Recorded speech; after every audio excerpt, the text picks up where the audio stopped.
मैं इन विषयों के संबंध में आप लोगों को कुछ बातें समझाना चाहता हूँ। तो समझाने के लिए कुछ हमारा जो राष्ट्रीय स्तर का इतिहास है, आंदोलन है, उसको थोड़ा समझाकर इस बात को आपको समझाना चाहता हूँ। 1848 से लेकर 1956 तक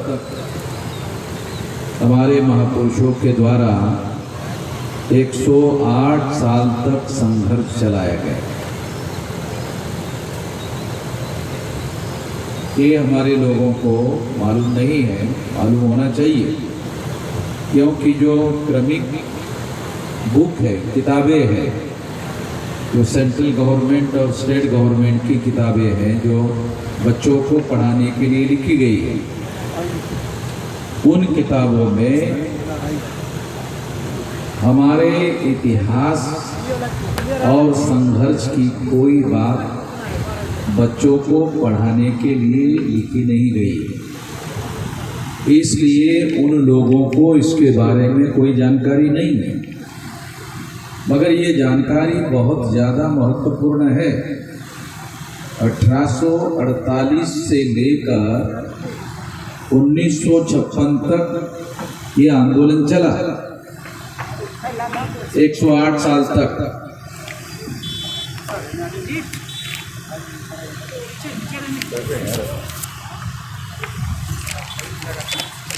तो इसलिए 108 साल के इस संघर्ष में 1848 से लेकर 1890 तक लगभग 42 साल तक ज्योतिराव फुले ने इस आंदोलन का नेतृत्व किया और इस आंदोलन के नेतृत्व में ज्योतिराव फुले के द्वारा शूद्र और अतिशूद्र वर्ग के लोगों को जगाने का, जोड़ने का और एक आंदोलन निर्माण करने का काम किया। उनका जो आंदोलन था, वो आंदोलन हम लोगों को समझना है, तो मैं संक्षिप्त में कुछ बातें आपको बताना चाहता हूँ। सबसे पहले तो हम लोगों को ब्राह्मण लोग एक बात बताते थे, आज़ादी के आंदोलन में बताते थे, अंग्रेजों ने हिंदू और मुसलमान इस तरह से दो टुकड़े किए।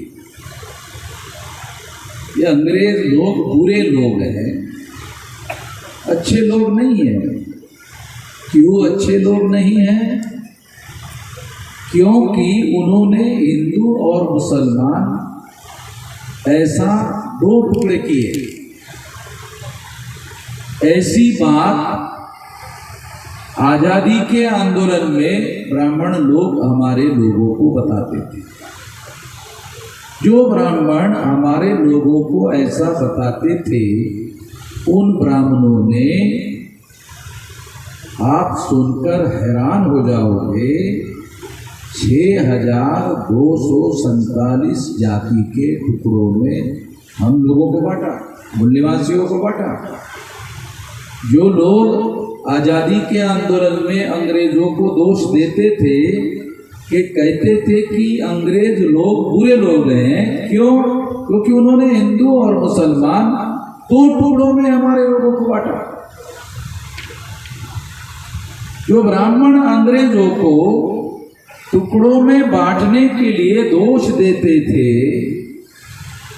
दो टुकड़ों में बांटने के लिए दोष देते थे, उन ब्राह्मणों ने मूल निवासी बहुजन समाज के लोगों को 6247 जाति के टुकड़ों में बांटा।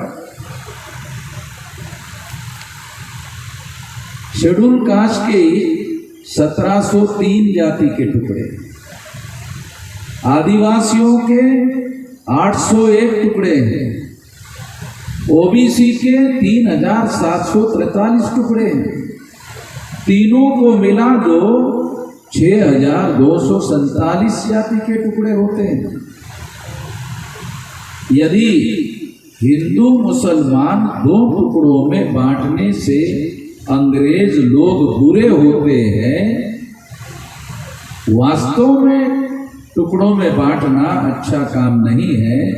इसके आधार पर अंग्रेजों को बुरा कहा जा सकता है।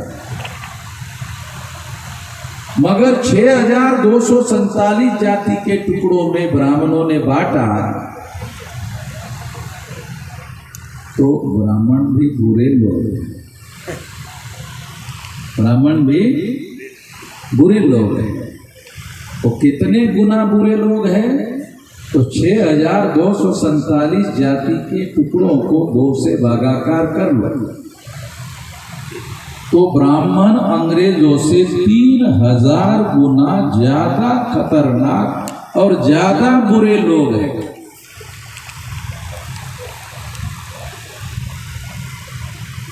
कम से कम 3000 गुना ब्राह्मण लोग बुरे लोग। ऐसा मैं 20 साल से सारे देश भर में कह रहा हूं। किसी ब्राह्मण ने, जिसको आप बिहार में पंडित कहते हैं, आप लोग ब्राह्मण को बिहार में पंडित कहते हैं, हमारे महाराष्ट्र में विद्वान को पंडित कहते हैं। आप यहाँ गधे, अगर कोई ब्राह्मण गधा है, पहली क्लास में भी नहीं पढ़ा है, फिर भी उसको पंडित जी पंडित जी पंडित जी आप कहते हैं। पढ़ाई लिखाई नहीं है, अनपढ़ है, गवार है, पंडित कैसे हो गया? मगर पढ़े लिखे पंडित हो गए। वो क्या, उसके माँ बाप के पेट से सारा पंडित का शिक्षा, पंडित का सर्टिफिकेट लेके आ गए, जिसको आप लोग पंडित जी पंडित जी पंडित का पंडित है। आप लोग पंडित जी कहते हैं इसलिए वो पंडित जी होता है। आप लोग उनको गधा जी बोलना शुरू करिए, गधा जी हो जाएगा। हम लोग पढ़े लिखे को गधा कहने के लिए नहीं बोल रहे हैं। ये भी थोड़ा आप लोगों को बता देना चाहता हूँ कि सभी लोगों को गधा जी गधा जी गधा जी कहो। नहीं, ऐसा नहीं कह रहे। जो अनपढ़ अगर मान लो ब्राह्मण है, उसको आप अनपढ़ है तो उनको बोलिए गधा जी जी लगा के जरूर बोल दीजिए गधा जी, उसको भी अच्छा लगे। अरे कम से कम हम केवल गधा नहीं है, गधा ही है। तो कहना क्या दिक्कत है? गधा है तो गधे को गधा कहना चाहिए। मगर आप लोगों ने जो गधा है उसको पंडित जी पंडित जी पंडित जी पंडित जी कहते कहते हजारों सालों से आपके सर पर बिठा दिया। अब आपने खुद ही उसको सर पर बिठा दिया, उतरेगा? अरे हम लोग सारा ज्योतिराव फूले, साहू महाराज, बाबा साहब अम्बेडकर, काशीराम जी पूरा जिंदगी लगाए ब्राह्मण को सर से जमीन पर उतारने के लिए। इतने लोगों को जिंदगी लगाए।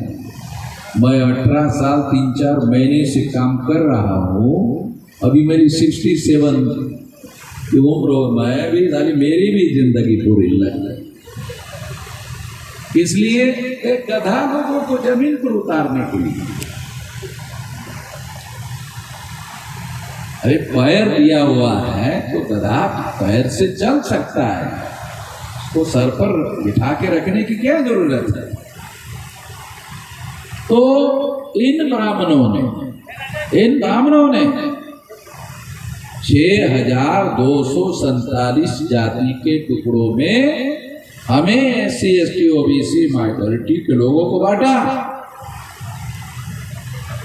और ये बांटने वाले ब्राह्मण 3000 गुना ज्यादा खतरनाक और खराब लोग हैं।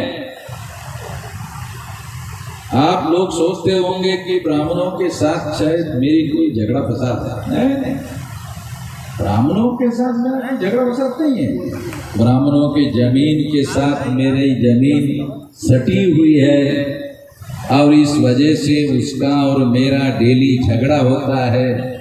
ब्राह्मण का ढोर डंगर मेरे खेती में आके नुकसान करता है, मेरा ढोर डंगर ब्राह्मण के खेती में जाके चरता है, नुकसान करता है। इस वजह से पंडित जी से मेरा झगड़ा चल रहा है। नहीं, ब्राह्मण का खेती मेरे खेती से लगा ही नहीं है। इसलिए इस निजी मुद्दों के आधार पर कोई झगड़ा नहीं है। ये झगड़ा सिद्धांत का है कि ब्राह्मण को किसने अधिकार दिया हमारे लोगों को, SC ST OBC के लोगों को, 6247 जाति के लोगों को नीच घोषित करने का। शेड्यूल कास्ट के जातियों को ब्राह्मणों ने अछूत घोषित कर दिया। पिछड़े वर्ग OBC के लोगों को ब्राह्मण धर्म के अनुसार शूद्र घोषित किया। आदिवासियों को जंगली घोषित किया। इन लोगों को किसने अधिकार दिया ऐसे कहने का? ये तो अधिकार दिए, ये तो कोई अधिकार नहीं दिया। हमने ब्राह्मणों के शास्त्र को पढ़ा तो ब्रह्मा उनका बड़ा भगवान है, ऐसा वो कहते हैं कि ब्रह्मा बड़ा भगवान है। हमने तो नहीं देखा कि ब्रह्मा बड़ा है। देखो, क्या आप लोगों ने कभी देखा ब्रह्मा का जो इधर चुनाव चल रहा है, इसके चुनाव का उदाहरण देकर बात कहता है। क्या किसी वोटर लिस्ट में भगवान ब्रह्मा का वोटर लिस्ट में नाम है क्या? है? अरे जिसका वोटर लिस्ट में नाम नहीं है, भारत के संविधान के अनुसार उसका कोई कीमत नहीं है। तो काल्पनिक नहीं कह रहा हूं, आप लोग भी कहते हो ब्रह्मा अरे बहुत बड़ा है, ब्राह्मण तो कहते ही है, मगर क्या आप लोग या वो लोग बता सकते हैं कि ब्रह्मा का वोटर लिस्ट में नाम है? अगर ब्रह्मा का वोटर लिस्ट में नाम नहीं है तो भारत के संविधान के अनुसार जिसका नाम ही वोटर लिस्ट में नहीं, तो उसका कोई वैल्यू नहीं, उसका कोई महत्व नहीं। वोटर लिस्ट में जिसका नाम है वो ग्राम पंचायत में पंच सरपंच चुन सकता है, चुनवा सकता है, और देश का प्रधानमंत्री बन सकता है, बनवा सकता है। एक वोटर लिस्ट में जिसका नाम है उसके पास पावर है। अब ब्रह्मा का वोटर लिस्ट में नाम ही नहीं है। आपके बिहारी भाषा में कहा जाए तो नमवा नहीं है, बिहारी भाषा में नम्मे नहीं है, नमवा भी कुछ लोग बोलते हैं अलग अलग एरिया में नहीं है। तो मैं ऐसा मानता हूं कि भारत के संविधान ने इसका मूल्य 0 कर दिया। ये बात आपको समझ में आना चाहिए। संविधान के अनुसार इसका कोई वैल्यू नहीं है। तो 1848 से लेकर 1890 42 साल का आंदोलन चला और ज्योतिराव फुले के द्वारा हम लोगों को ये अधिकार के लिए तैयार किया गया, आंदोलन चलाया गया और इसके लिए जगाया गया और एक बड़ा आंदोलन खड़ा किया ज्योतिराव फुले के द्वारा।